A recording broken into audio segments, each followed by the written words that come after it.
nikwambiaje naye mbona upendi kunielewa? Mimi sisi kutoka nyumbani bila dadangu. Kama unataka twende out sawa, ni dadangu twende. Sasa mambo ya dada ningia wapi? Yule naye kuna mambo yake yule. Kwani wewe utakosemea kama enda out ya kushtua bana, acha hizo. Twende zetu. Mimi sisi kutoka bila na dadangu. Sasa pesa gharama hiyo utapata wapi yote watu? Mimi namwacha twende naye, namwacha twende naye. Wewe umejipanga. Saumu. Njoo twende. Sasa mambo yani hiyo gharama hiyo tena. Kama ulikuwa una pesa usingeniambia twende out. Na najua hata siwezi kutoka peke yangu. Vipi Shem? Poa sana, vipi Shem? Poa. Sawa, mwisho shemeji yako huyu.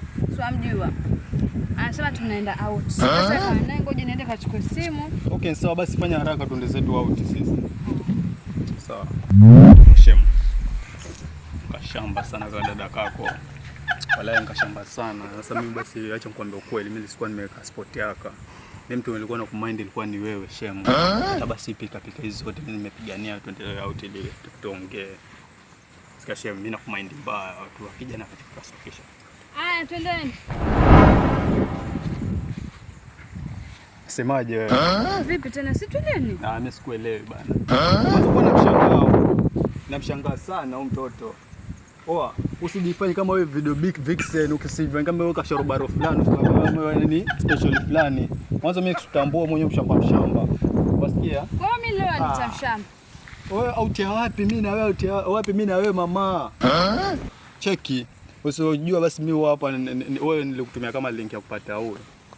Ama vipi splenda zetu out wewe endelea kuringa hapo. Hebu niache. Hivi wewe una akili kweli? Akili zako kutuma kweli?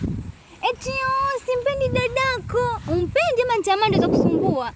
Muone vile pia alishikwa na aje utaseme nini? Ona. Mzima ovyo.